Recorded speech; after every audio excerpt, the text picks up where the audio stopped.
Hola, hola, bienvenidos al episodio número 21 de La Huella OVNI. Muchísimas gracias por estar ahí escuchando episodio a episodio todo el podcast. Yo soy Jorge Luis Zuckdorf. Me dedico a hacer documentales. He realizado muchos documentales de misterios, de ovnis en particular, y me ha tocado recorrer una enorme cantidad de países contando estas historias, y por eso un poco en este podcast he decidido empezar a contar esta experiencia que yo tuve, y un poco es eso, ¿no? Es ir respondiendo las preguntas que ustedes hacen en base a toda esta información que he ido investigando a lo largo de los años. Les quiero agradecer por estar ahí. Les quiero agradecer por enviar preguntas, dudas, comentarios, todo lo que quieran. En redes me encuentran en Instagram como @JorgeLuisS_oficial. En Twitter soy @JorgeLuisS_77.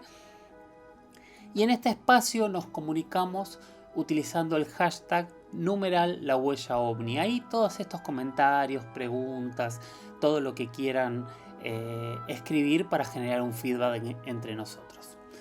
Bueno, si les parece, arrancamos con este episodio número 21 de La Huella OVNI.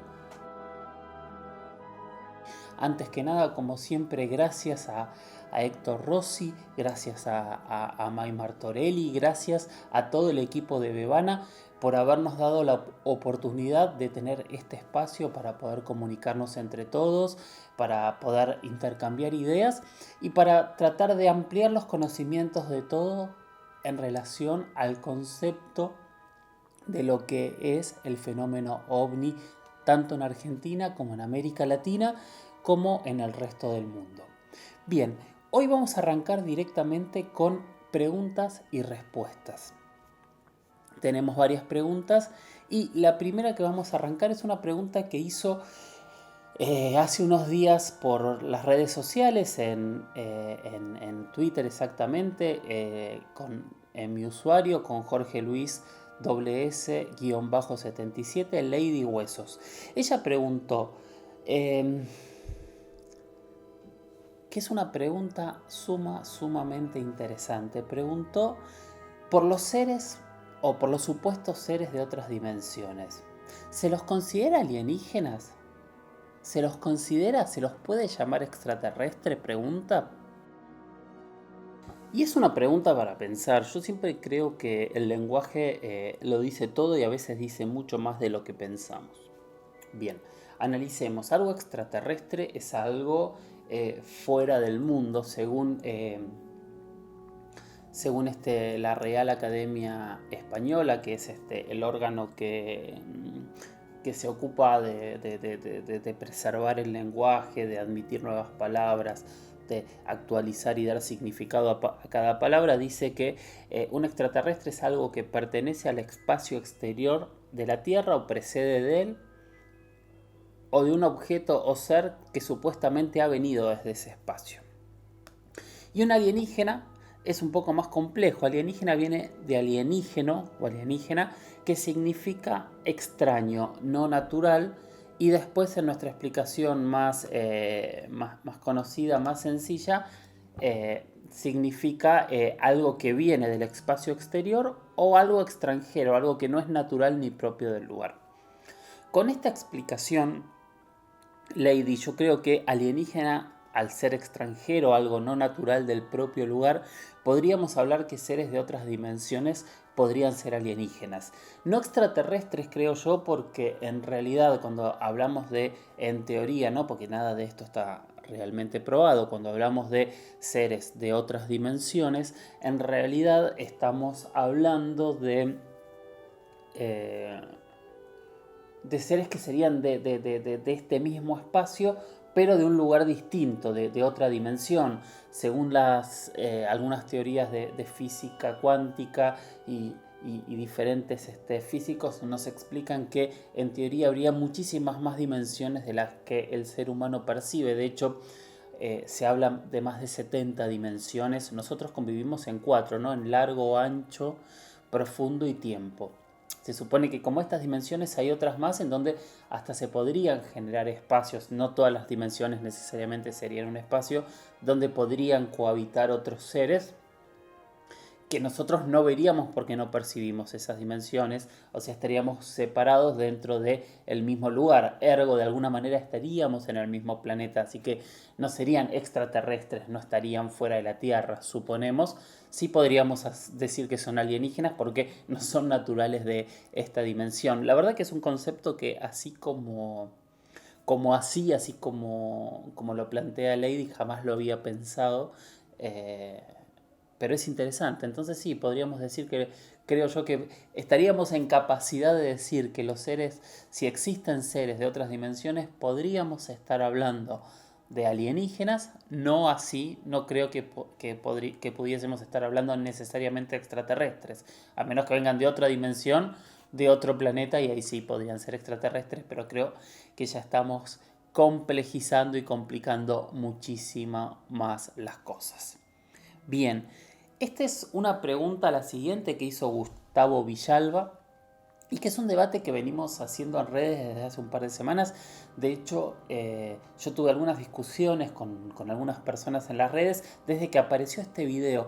No sé si alguien lo vio, ahora lo vamos a subir, pero es un video, mírenlo, es una especie de imagen que parece tomada con un telescopio de la luna.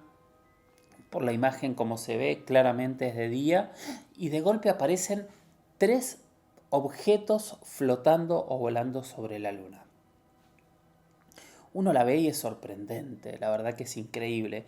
La primera vez que me preguntaron si esta imagen era real, yo dije, honestamente no tengo ni idea si es real, pero siempre hay como varias características a la hora de analizar videos. Yo lo que decía es que este video era demasiado perfecto y que a mí me costaba creer en los videos que se toman imágenes supuestamente casuales, como ocurre cada vez que se graba un fenómeno ovni, tan perfecto, tan bien apuntado, están en el lugar correcto donde tiene que estar la cámara, con una composición clara. Era casi como una imagen ensayada. Yo cuando veo este tipo de imágenes ensayadas, lo primero que pienso es que son falsas. Obviamente puede ocurrir de casualidad que uno justo grabe y esté en el lugar perfecto, como yo les conté alguna vez, lo voy a poner también para que vean, el video que a mí me tocó grabar estando en México, en un volcán, en el volcán Popocatépetl, y pasa un objeto justo por atrás del entrevistado. Pero son las menos y son casuales. En realidad, usualmente cuando uno ve un objeto, agarra rápido la cámara o el celular o lo que tiene e intenta grabar, y no necesariamente tienen que quedar tan bien como esta imagen que vemos de la luna. Ese fue el primer punto que a mí me hizo llamar la atención. Cuando lo dije, alguna persona que honestamente no recuerdo quién fue, medio que se ofendió, dijo, bueno, pero eso con un telescopio, si se graba todos los días la luna, se puede hacer. Cuando empecé a investigar las primeras declaraciones de quien lo había subido, que en teoría era un canadiense que supuestamente se llama Jean-Michel Tenac, decía que en realidad no lo había grabado él, pero que lo había grabado un amigo con una cámara, con un lente para grabar la luna, y que usualmente la grababa todos los días buscando algo y que había pasado muchísimo tiempo hasta que había encontrado esa imagen. Acá este señor tenía un punto a favor. Si todos los días se graba el mismo punto hasta que algo aparece, podía ser una imagen que fuese real, ¿no? Porque seguramente tenía cientos de miles de imágenes iguales hasta que en una logró ver esto. ¡Wow! Dije. Y me puse a ver más la imagen y yo seguía viendo cosas que me llamaban la atención y me puse a investigar en redes a ver qué opinaban diferentes personas. A mí lo primero que me llamó la atención, si vuelven a mirar la imagen en detalle, son las sombras de los objetos, que primero aparecen detrás y después empiezan a irse hacia adelante, que en distancias tan grandes es lógico que salgan de un lugar donde la fuente de luz, en este caso el sol, esté en un lugar y se vaya hacia otro. Pero esa sombra yo veía, y después hablando con varios artistas de 3D, no condice con el lugar donde está planteada la fuente de luz, el sol, con las sombras que se ven dentro del cráter. Es como que es diferente, que también puede llegar a ser relativo porque también depende de la altura que estén estos objetos, depende de muchísimas cosas. Pero realmente, si ustedes ven hacia dónde proyecta constantemente las sombras la luna y hacia dónde se proyectan las sombras de estos tres objetos, mínimo se van a dar cuenta que hay algo extraño. Y el punto fundamental que a mí me dejó totalmente convencido de que se trataba de una imagen armada en animación, o sea, de una imagen fake, falsa, fue algo que a mí me llamó la atención. Después lo chequeé por varios lados y varias personas se dieron cuenta. Si ustedes llegan a los 34 segundos, van a ver que la imagen de golpe se vuelve clara. Hasta los 34 segundos siempre pasan nubes delante, que está bien, pero también hay como un temblor en la imagen que tiene que ver con, en teoría, con la temperatura de la atmósfera, que hace que la imagen no sea totalmente nítida, que tenga como un pequeño movimiento. A los 34 segundos ese movimiento desaparece hasta el corte de plano y en el plano siguiente vuelve a aparecer. Es como si el efecto que le pusieron a esa imagen para que tuviese ese movimiento se hubiesen olvidado de ponerlo ese segundo y después lo vuelven a colocar. Es un error, claramente es un error de una imagen recreada, seguramente a partir de una imagen de la luna o de una foto de la luna, en donde se le ponen diferentes filtros y efectos para que esto ocurra de esta manera. Nada, entonces eso fue a mí lo que más me llamó la atención, y leyendo en varios foros y demás, encontré que mucha gente había encontrado este detalle. Y después encontraron otro detalle que no es menor para nada, que a mí me pasó desapercibido. Yo siempre digo entre mis amigos y mi familia que yo no aprobé salita de 5 y que me cuesta mucho el tema de las dimensiones y los elementos. Entonces a mí no me llamó la atención el tamaño de estos objetos. Pero varias personas, haciendo el cálculo con el tamaño que tiene el cráter por donde pasan, dicen que estos elementos, cada uno de estos objetos debería tener más de 10 kilómetros de largo por el tamaño que tienen en relación al cráter. También es relativo, creo yo, eso a la altura que supuestamente estén pasando. Si están pasando más arriba, las dimensiones con la luna van a cambiar. Si pasan más abajo, también van a cambiar. Pero realmente son objetos muy grandes para que nadie los haya visto nunca. Un punto que parece en la luna, cuando lo llevamos al tamaño real de la luna, serían objetos realmente gigantes. Y seguramente ahí también es un error del animador, que los hizo demasiado grandes para que se pudiesen ver. Nada, es un planteo, es un análisis, por supuesto puede haber cientos de miles más.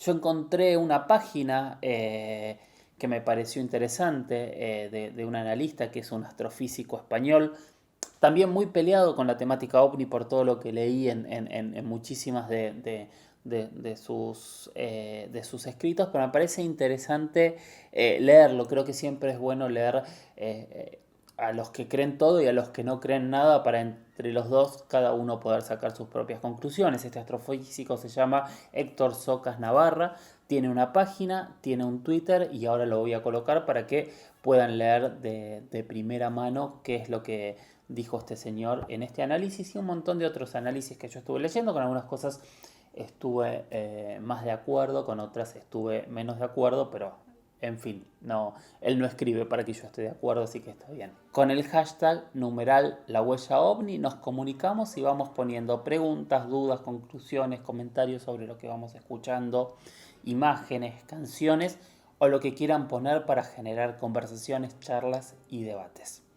Bien, nuestro próximo tema es uno de los temas que más me ha interesado y que más me ha abierto la cabeza desde que empecé a investigar el fenómeno OVNI para mis documentales. Estoy hablando de la desclasificación. La desclasificación, básicamente y a grandes rasgos, es: hay ciertos organismos gubernamentales de seguridad pública, como puede ser policía, ejército, oficinas de inteligencia, que en algún momento de su historia, inclusive en el día de hoy, deciden investigar algún incidente OVNI específico. Esas investigaciones usualmente se realizan en silencio y usualmente se guardan y no se le dice al público que se investigó, o sea, se clasifican. Para las películas serían estos archivos que aparecen con el top secret. Bueno, con el tiempo muchos gobiernos empiezan y deciden desclasificar algunas de esas investigaciones. Que cuando las desclasifican es donde confirman todo esto que les estaba diciendo hasta hace un segundo, que sin la desclasificación no estaríamos hablando más que de una cuestión conspiranoica muy fuerte, ¿no? De los gobiernos investigan y guardan secretos, pero sin pruebas. Cuando un documento se desclasifica, hay pruebas de que existió esta investigación secreta. Bien, en Argentina, en las últimas semanas, una persona que ya la conocemos, que es amiga del programa, que ya la hemos entrevistado, que es Andrea Pérez Simondini, empezó a salir en diferentes medios de comunicación hablando de que había enviado a través de su grupo de Sephora requerimientos a diferentes organismos gubernamentales de Argentina pidiendo la desclasificación de ciertas investigaciones, de ciertos informes ovnis. Bien, tuvo la respuesta, así que en cuanto supe que tuvo esa respuesta, la llamé por teléfono y le pedí si podíamos hacer una breve entrevista para escuchar qué le había contestado el gobierno argentino. Hola Andrea, ¿cómo estás? Bueno, como sabemos todos hace varios días que vos y Sephora son titulares de noticias por todo este pedido de desclasificación de investigaciones ovnis que hiciste a diferentes oficinas de seguridad y de defensa en Argentina. ¿Tuviste algún tipo de novedad? Hola Jorge Luis, ¿cómo estás? Sí, estuvimos esperando ansiosamente la respuesta tanto del Ministerio de Defensa como del Ministerio de Seguridad y efectivamente nos han respondido en dos situaciones diferentes, ¿no? El Ministerio de Defensa nos contestó en tiempo y forma y el Ministerio de Seguridad se demoró un poquito más y nos hemos encontrado con sorpresas en ambos lados. En principio, el Ministerio de Defensa, que dentro de su jurisdicción tiene el Ejército, la Armada y la Fuerza Aérea, nos responde que tanto por el Ejército y la Armada, que vale la pena mencionar que a ellos solo le hicimos un pedido global, o sea, la existencia de algún archivo sobre el fenómeno, tal cual nos respondieron que no habían encontrado nada al respecto. Y con respecto a la Fuerza Aérea, por primera vez nos responden de que reconocen, mejor dicho, la existencia de una comisión de investigación en la década del 80, encabezada por un capitán Augusto Lima, que efectivamente llevó adelante investigaciones en el ámbito de la Comisión Nacional de Investigaciones Espaciales, que por entonces dependía de la Fuerza Aérea y por ende del Ministerio de Defensa, y que a partir del año 1991, con la creación de la Comisión Nacional de Actividades Espaciales, todo el material, incluyendo el archivo y las investigaciones, pasaron a la jurisdicción de ese organismo que depende del Ministerio de Ciencia y Tecnología. Por otro lado, el Ministerio de Seguridad, que tiene dentro de su jurisdicción la Prefectura Naval Argentina, la Gendarmería Nacional, la Policía Aeroportuaria y la Policía Federal, nos responden de que tanto la Prefectura como la Policía, el otro organismo no nos dijo mención, no hizo mención, no tenían en su poder ningún archivo de investigaciones, ni audio, ni nada vinculado al fenómeno. Y la Gendarmería Nacional responde de una forma muy empática, muy agradable, instándonos que sigamos con nuestra iniciativa de la desclasificación a la cual adherían y que conocían perfectamente los casos que nosotros referenciábamos para la desclasificación, pero que por falta de datos y buscando en jurisdicciones aéreas de la fuerza, no habían podido encontrar archivos sobre los mismos, referenciando además que las fuentes son los propios protagonistas de los hechos y que, bueno, sus dichos quedaban en exclusiva potestad de ellos mismos, digamos, que ante la falta de evidencia documental, ellos lo que hacían era reconocer extraoficialmente los casos, pero no documentados. Así que esto fue la contestación que nos llamó mucho la atención de la gente de la Gendarmería Nacional. ¿Y cuáles serían las conclusiones tuyas en base a estas respuestas que te han dado? Creo que bueno, hay que destacar varias cosas, Jorge Luis.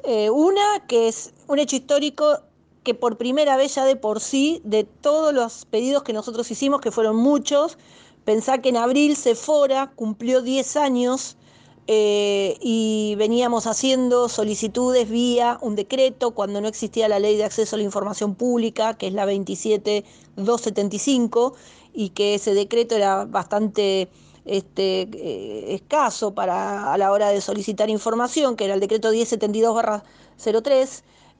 Siempre ante las presentaciones nunca hemos obtenido ningún tipo de respuesta. Es la primera vez que de por sí nos responden tanto el Ministerio de Seguridad como el Ministerio de Defensa, lo cual eso ya lo convierte en un hecho consagratorio, si se quiere. Y por otro lado, el Ministerio de Defensa es la primera vez que reconoce oficialmente la existencia de esta comisión de Augusto Lima.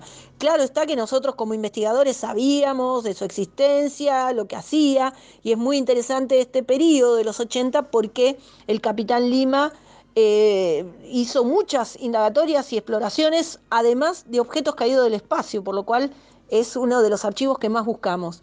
Y por otro lado, quiero resaltar la puerta abierta que nos deja la Gendarmería con esta contestación, que claramente es un empuje a seguir acompañando lo que viene haciendo parcialmente con algunas áreas de la fuerza y que nosotros vamos a continuar porque estamos cerquita de desclasificar otro expediente de la Gendarmería con muchos detalles y con gran impacto va a ser, así que estamos muy conformes con esto. Por otro lado, me parece muy oportuno destacar la actitud tanto del ministro de Defensa, Agustín Rossi, como de la ministra de Seguridad, que han dejado abierta la posibilidad de seguir interactuando porque claramente son hombres de la democracia, hombres y mujeres de la democracia que entienden las potestades y las necesidades de la sociedad de acceder a información pública del Estado a través de la Ley de Acceso a la Información Pública. Así que estamos muy conformes con lo logrado y nos motiva a seguir para adelante con todo lo que queda. ¿Y cómo sigue todo a partir de ahora? Por lo pronto tenemos una segunda etapa ahora que a sabiendas de esta nueva herramienta electrónica de solicitud de la desclasificación, esta nueva campaña ya viene, es una campaña direccionada desde todos los puntos del país y ante los casos que nosotros tenemos bien relevados, con localización, con todas las jurisdicciones bien determinadas, vamos a empezar a hacer uso de la herramienta de acceso a la información pública por jurisdicción.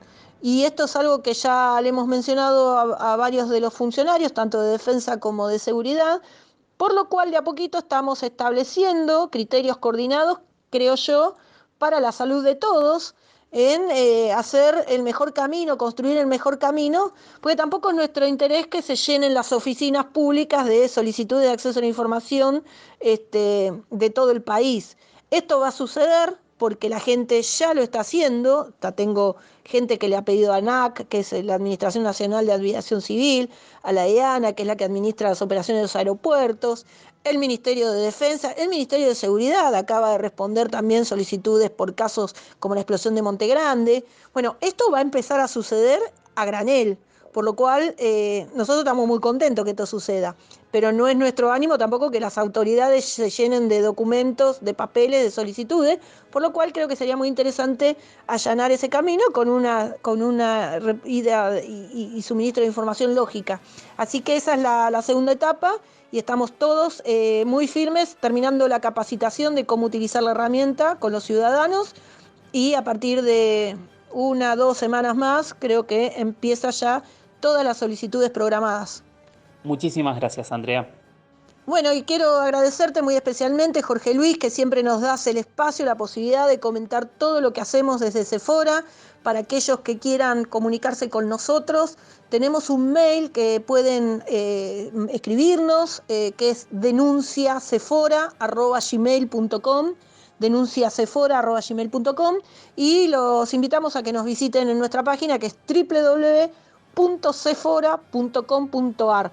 Así que bueno, esperamos que si hay entre tus oyentes algún piloto, hombre de la ciencia o de las fuerzas militares o de seguridad, que no duden en comunicarse con nosotros a este mail, porque vamos a preservar, si así lo requieren, su identidad en reserva, porque nuestro interés es llegar al documento.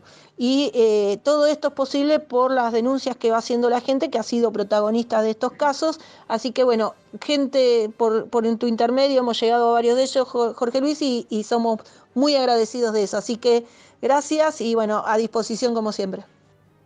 Gracias Andrea y felicitaciones por el trabajo a Cefora. Y bueno, ya escuchamos todos, ¿no? Tenemos que ser parte activa, tenemos que contar, preguntar, denunciar cuando vemos algo, tratar de entre todos llegar a conclusiones y entender qué es lo que está ocurriendo en nuestros cielos. Muchísimas gracias por haber llegado hasta acá. Terminamos un nuevo episodio de La Huella OVNI. Soy Jorge Luis Zuckdorf. Recuerden seguirme en redes. En Instagram soy @JorgeLuisSoficial. En Twitter soy @JorgeLuisS_77. Y cualquier pregunta, comentario, reflexión que quieran hacer, utilizan el hashtag #LaHuellaOVNI. Y recuerden, nosotros en este espacio no somos amigos de las verdades absolutas, somos muy amigos de las preguntas y entendemos que en estos temas de grandes preguntas, cuando nos metemos a bucear e indagar, nos llenamos de otras preguntas que antes no pensábamos y de otras dudas que antes no teníamos. Es la primera parte del ejercicio, es animarse a abrir la cabeza para tal vez algún día entre todos llegar a alguna conclusión. Gracias y hasta la próxima. Chau chau.